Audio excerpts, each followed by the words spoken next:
we'll do the live thing first. Like,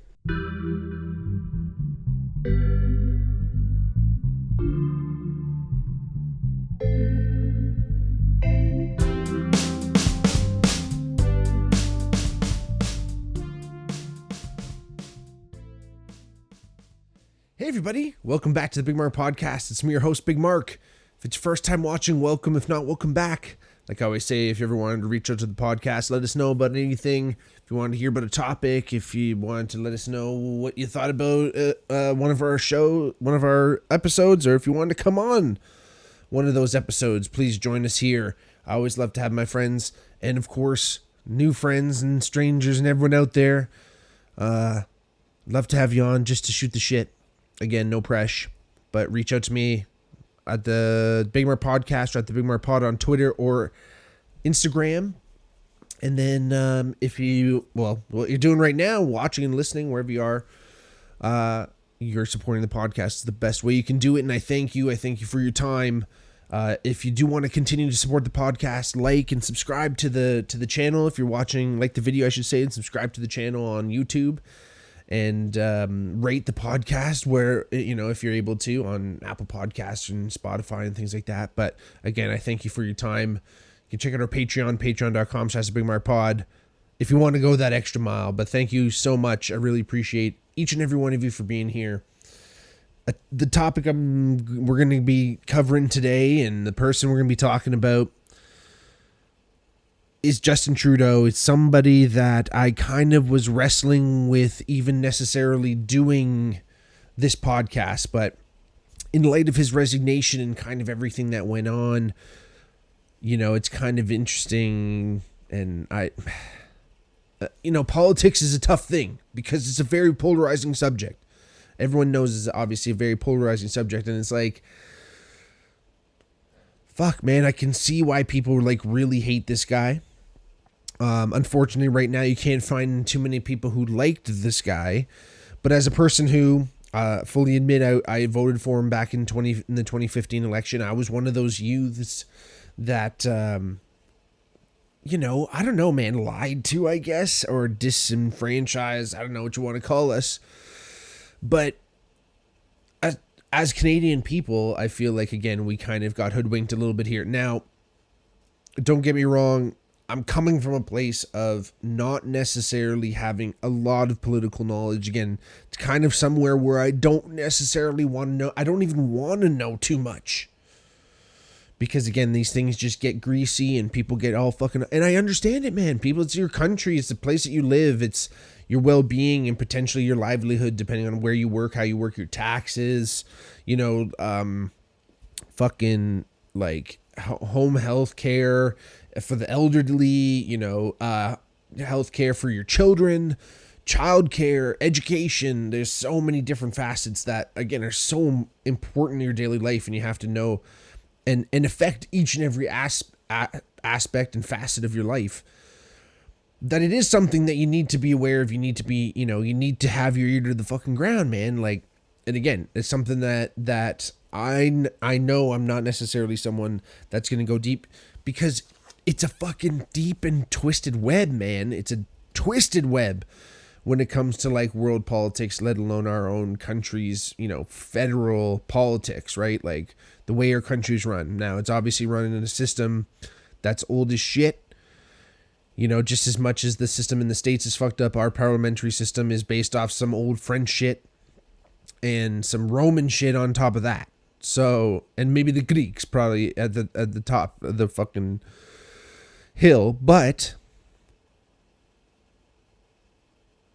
the system that exists and what we're living in, I don't know how it's going to change. I do not know. Is it going to be fucking revolt? Because I was talking to my buddy Chrissy at work today, and he's really knowledgeable with this stuff. He's really in on it and knows his way around politics, and actually listens to kind of what's happening and keeps his eyes and ears open. And I feel like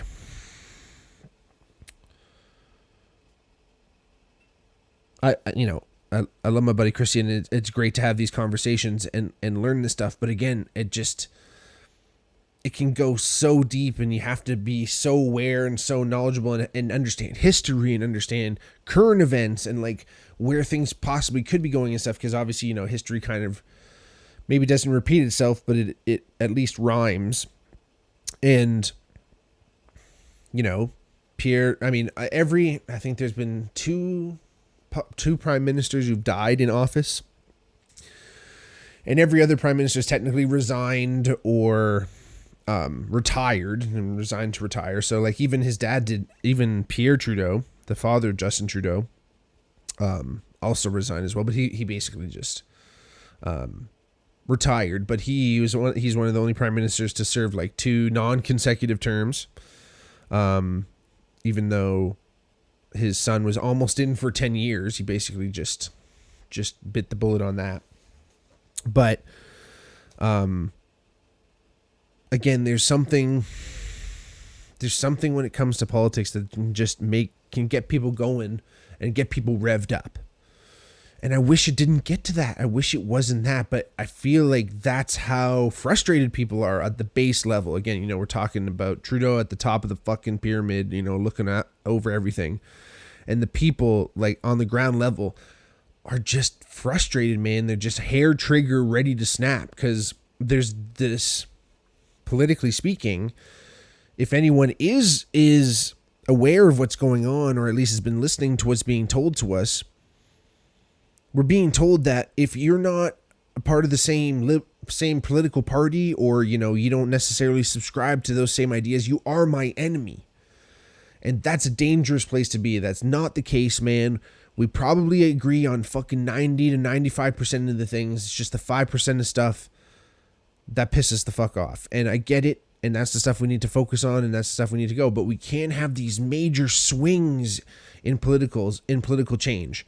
I don't know who's coming up next in Canada. I don't know if it's Pierre, PP. I don't know. It probably is. And again, you hear, it's so hard to even judge. This is the problem with politics, is that you hear things that are so conflicting and so polarizing that the truth must exist in the middle of the two things that you hear. Because one side you're hearing, he's, so conservative kind of, Trump in Canadian, in a Canadian tuxedo. And then on the other side, you hear, oh, he's going to save Canada and he's going to right all these wrongs that fucking Justin did. And it's like, well, yeah, man, there's a lot of mistakes that you need to work on, but like, it takes a long time to steer these ships, right? It's like, it's like turning a battleship, it's, these wrongs don't happen, these wrongs don't get righted, right, right away. And, maybe I'm speaking from my only experience with politics. Cause again, like I said, I voted for Justin Trudeau, and in 2015 I was 24, and it's like, I was a young kid, just finishing university, the things that Trudeau were saying at the time, sounded good. I was down, he was going to legalize weed. He had all these liberal policies. He was a fucking young guy, handsome, fucking, what up, Canada.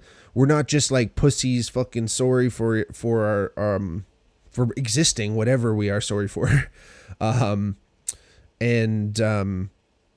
We kind of were these like little lapdogs of the States. Well, maybe not exactly that far, but we're just like Canada, yay, whatever. Maybe he's gonna, be killing it on the world stage and be, schmoozing and be cool and, be this kind of JFK almost of Canada. I don't know what the fuck we thought. His dad was a politician. He grew up around it. He must have some type of knowledge and all these things. And basically from the moment he got in, and it took him a while to legalize weed, I think everyone started going, wait a minute. Now again, it's not about the weed. There are a lot of other policies that went down that were kind of fucked up, which again, I don't even really know necessarily, and I don't want to get into because I don't want to misspeak, because I'm sure there's a rebuttal for a lot of the things that he did that I don't know. But again, I lived as a Canadian citizen under his rule, and I felt again and again, he was just reneging on a lot of his promises. Yes, they legalized weed finally. They took their fucking time with it. It was super weird and gray, and people went to jail, and it was like fucking weird, man. I don't know what the hell. But it's good now. Seems to be figured out now. I hope we're making some money off it. Fuck. There's dispensaries everywhere you turn. Hopefully we're making some money back off some of this shit. But again, we don't necessarily see that in our taxes. We got fucked over in COVID. Like, we all have to admit, looking back on what went down, I can't say when it was happening, I followed all the fucking rules because I wanted to do the things I wanted to do. I wanted to see people. I wanted to go to bars. I had to work.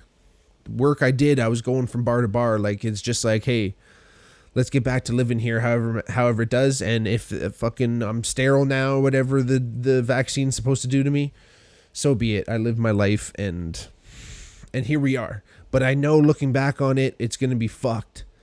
Hopefully it's not like to that extent, and people are really having ill effects down the road. I'm sure a lot of people's lives have fully drastically changed because of COVID and will never be the same again.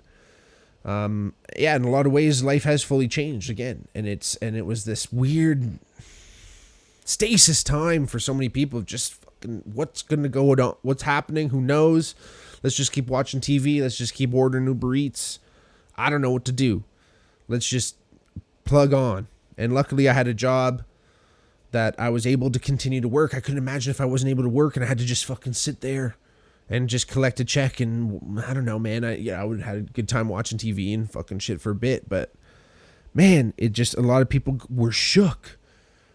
And Canada did a lot of things that not a lot of other countries did. And, we maintained a lot of our mandates for a long time, past a lot of other countries not doing their thing. And, I don't know. Hopefully when, 10, 15 years from now, when we can look back at this thing through a long lens and analyze what other countries did, we'll finally find out what, how big of a fuck up. But, we can't admit that it was Brutes Magoots. And it wasn't just because COVID was Brutes Magoots. It was a lot of decisions coming down from the Canadian government. And it's hard to just blame one person in a democracy, in a government that's supposed to be run by multiple people. You really can't just blame one guy, but he was the face of it. He fucked with the truckers big time. He fucked with their bank accounts and shit, which is greasy. I mean, I don't know what they were doing. What they think that they're just going to be like, oh yeah, let's let 500 huge trucks fucking roll into Ottawa. Cool. Downtown. Have you ever driven downtown Ottawa, by the way? They only went in there to fuck shit up. Let's admit, like, yeah, they weren't probably going to kill anybody, but like, they weren't going to fucking say, hey, how you doing, pal? Like, thanks for the fucking peanuts. It was like, I don't know what the hell that means. Thanks for the peanuts. But they weren't going in there trying to, play patty cake. Bear with me here. So, he kind of fucked with shit like that. And no politician wanted to have their name, during the years of COVID written down in stone. No one. But fuck, guess what? You're the ones that's elected. And most of our Canadian politicians just fucking sat on their fucking thumbs and just hoped for the best and just waited for the shit to blow over while all the fucking people of Canada died. And, well, not all of us, obviously, but lots of Canadian people were fucked up and not just because of the virus, man, because they couldn't access proper health care because their fucking nursing home staff weren't fucking taking care of them. Like, shit like that, man. Like, greasy fucking shit. Happened to a fucking friend of mine. I won't say their name. But fucking terrible, man. Like, COVID casualties all over the business that wasn't necessarily that. So, again, just what it did to the restaurant industry, how many amazing restaurants with brilliant history. Like, man, fuck it. I get it. Eating out is a privilege. It shouldn't be overdone, but it's a privilege because it's an experience. It's something that we've been eating in a social setting for thousands and thousands of years now. It's how people have always eaten. Usually it was with their immediate family. Don't get me wrong. But a lot of times it was in big dining halls, throughout history, throughout time, throughout even our own histories and times, through school, things like this. Like, we eat together, and yes, maybe you have to pay for the privilege sometimes. But to have a professional chef who puts their love and care and time and effort in picking the ingredients and constructing a dish that also goes along with a dining experience where your waitresses and waiters and serving staff, I should say, and bartenders are working hard to make sure you are enjoying yourself. That's what it's about. It's about enjoyment. It's about being free of concern for at least that moment, that at least when you can sit there and look at a menu and be like, ooh, that looks good. It shows up and it is good. That is fucking an experience that you want to have.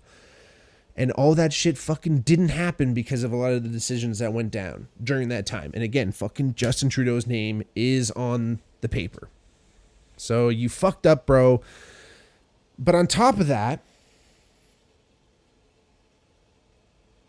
you know, he was doing some shit that was shady, like I mentioned before. Like this just isn't like, you know, decisions made on like a small, you can't even say small, but our national scale. Yes, Canada, 41 million people. Yes, it's a lot of people.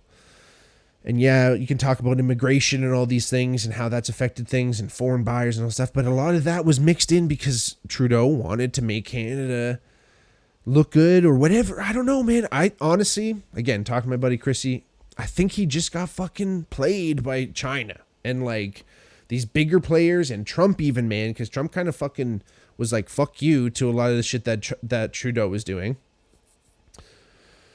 And then he was just kind of like kowtowing to a lot of the decisions that like China and Iran and a lot of these other countries were making. The World Economic Forum, all these decisions didn't necessarily put Canada's best interest at heart. It was Canada as a part of a global community, yes, but not our actual Canadians. And yes, man, we need to be able to, as a first world nation, as a people, be able to spread our wealth and spread our love to some of these nations that aren't able to fend for themselves. But fucking China can take care of themselves, number one. And again, yes, we need to have a policy that accepts people that are coming from countries that if they couldn't find another place to go, they're gonna fucking die. We need to have a way to save those people, and we need a way to reach out and continue our outreach as a nation. But there are so many problems at home that I wish we were able to address. Our homelessness issues, you know, climate changes, things like that, you know.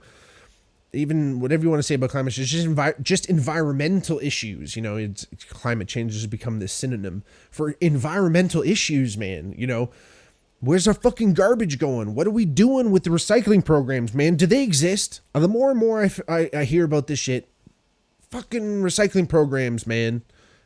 Or are we just throwing this shit in the landfill? Come on, it's plastic. It's not going to go anywhere, man. We need to find a way to recycle it. They've been lying to us about recycling, people. Look into it. But again, sorry, Justin, your fucking name's on it, and you fucking blew it, and you kowtowed to China. You wanted to play ball, you know, you wanted to allow them to do all this shit, and then once Trump was elected, he kind of didn't want to play any ball. He didn't want to play ball with China. He didn't want to do any of this shit. So a lot of these agreements that were supposed to include the U.S. in didn't fucking happen. Because Trump was like, I don't know what the fuck. I don't know what Trump was doing, but he at least didn't want to have anything to do with us. Then all of a sudden, election meddling's happening, and then all of a sudden we know about there's all these spies coming in, you know, all these Chinese students that are fucking, you know, checking people out and reporting back home and having their families in China or being held captive if they don't do all this shit over here. And they potentially stole fucking Ebola from us. And we fucking caught them. But then they're like, if you tell everyone, then we'll tell everyone that, you know, we're fucking with your elections and shit. And it's just all this fucking, this cascade of things that it's just like, what was going on, man? Like, you just fucking rolled over, basically. You just wanted to look good. You wanted people to like you, man. And he fucking went through a divorce over the thing, man. That can't be good. That can't fucking be good. Having all that shit, like, your personal life, man, is important. But, like, you as the prime minister, like, again, Yes, there are many other people in the government that are going to be making decisions for you, but like, I don't know, man, maybe just things weren't fucking right in the belfry, if you know what I'm saying. And like, he's just making egotistical, self-centered decisions and just caring about himself. And I mean, it's evident in other politicians. Look at Jagmeet Singh. Look what he did. You know, he fucking blew the cover too off everything. I thought he was the next great hope too. And then he fucking blew it with this whole pension shit, man. Like, and his brother was the fucking, or his brother-in-law or somebody was like the head of Loblaw or head of Metro in some way. Involved with Metro. I don't know how, but he was the one being like, fuck Loblaws and fuck all these guys, like, you know, blah, blah, and go to Metro. Like, at least they're doing the same fucking shit, man. And you just, like, who is actually telling us the truth? Who is actually out there being like, this is actually what it's going to be? Because I don't know. And I get it, man. Like, you can't tell the truth. Like, because the people who tell the truth, they just seem too centered, and it's hard to find. Like, most people, yes, are central. Not a lot of people are right or left fully extreme. No one's on the extremes usually. Yes, obviously there's a small percentage, but it's fucking standard distribution. So it's 5% or less of the population is extreme, right? Some people are leaning right, leaning left, but most people are in the center. But if you're presenting yourself as a centrist, you just seem like you're just fucking this waffly, you know, no one really knows if you're like, you know, because we want to have this person to lead the country in as this, like, you know, exalted figure. It's kind of like, you know, we're not the States. We think we are sometimes, but the States, the president is kind of the king of America. But in Canada, the prime minister, yes, is just the head of the government. And whoever runs the government at the time, essentially, and yes, can make like some serious decisions in economic or in emergency times. But we're still like, you know, attached to fucking England and shit. We have to deal with that. So he's not technically the king. We have a fucking king technically. But again, he just fucking blew it heavily. And now this whole thing, they're going to have to put whatever, put Parliament on hold, close Parliament, whatever they call it. Palouche, I can't remember. Parlay. Anyway, they have to like pause Parliament. And that won't get back going till like March, till like end of March. And if they don't, so it's like by March 24th, if they don't have a new leader of the Liberal Party in Canada by March 24th, they're going to just have an election, and there will be no Liberal Party even on the ballot. It'll just be the Conservatives, NDP, and the Bloc, and Green, I guess. I don't even know. They exist? Anyway. There would be no Liberal Party. So, and it's just delaying, and we're just fucking going to be just waiting while the government is doing fuck all, technically, if it shuts down. But again, this whole thing is just so greasy, man, with everything with China. And like, you know, I'm not a big conspiracy guy because, again, I don't even understand half this stuff, but it just sounds so fucking fishy, man. And it's just kind of, it's all these weird,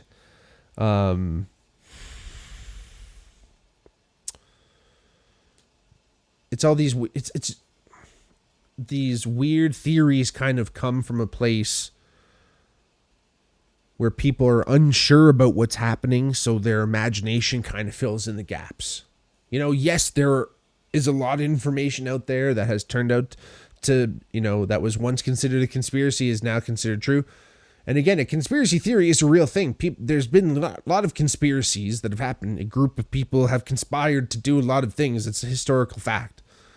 But the word conspiracy theory now is this theory that's like, ooh, it's not real. It's like, you know, made up by loony bins, but that's dismissive and that's created and that's being pushed by the people who don't actually want you to know the truth.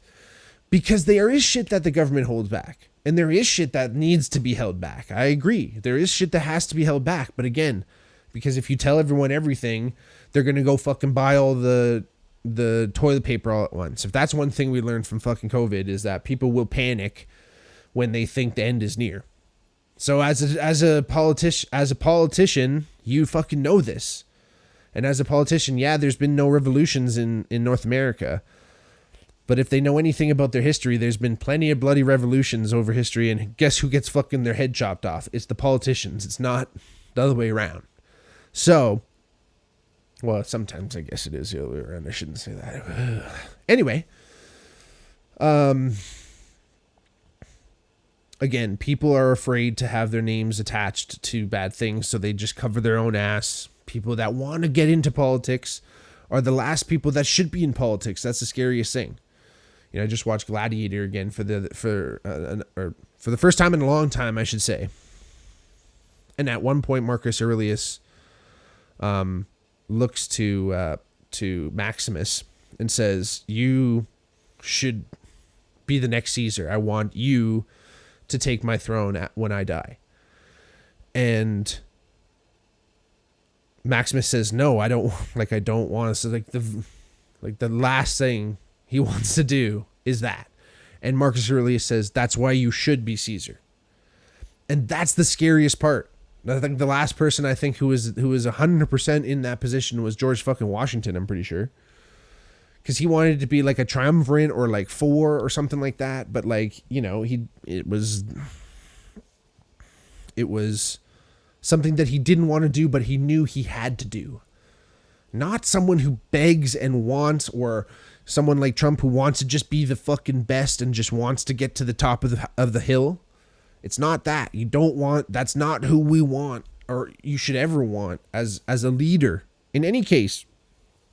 Whether that's a sports team, whether that's at work, whether that's your province or state, whether that's your nation, your city, wherever you are, whoever leads, your family. I don't know about that one, but again, you know, it's kind of you don't want, the best leader is the last person who wants to be the leader. But of course has the ability to be.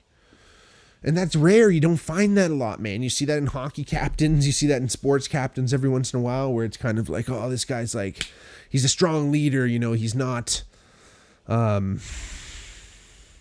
full of himself. He's not leading because he wants to. He's leading because he has to, and he's there for the boys and this, that, and the other, right? Like, that's who we want to lead, right? You know, someone who's gonna take one for the team, who's gonna be humble, who's gonna fall on their sword if they have to, who's gonna again, like I said, put themselves in harm's way, not do everything in their power to fucking keep their position alive and make sure they look good and make sure this, that, and the other. So I know there's a lot of stickers out there that say fuck Trudeau, and whoever makes those stickers and fucking flags and shit, you're going to have to figure out something to do. And everyone who's made that their entire personality for the past 9 years, it's time to switch it up. But I got to say, good riddance, man. Like, I'm sorry. It wasn't good. I made a mistake as a young Canadian, thinking that this was the way to do it. And who knows, maybe that wasn't even the real deciding factor, if there's fucking chicanery and fucking politicking going on. But that's it. 2015 to 2025, I guess. Justin Trudeau, everybody. Thank you for watching. I hope that made sense. I hope you're with me. I hope I didn't sound like a politician and just fucking weaseled my way through that one. But I appreciate your time. Thanks for watching. Subscribe, like, rate. Let me know. Hit me up. We'll talk to you soon. Love y'all. Peace.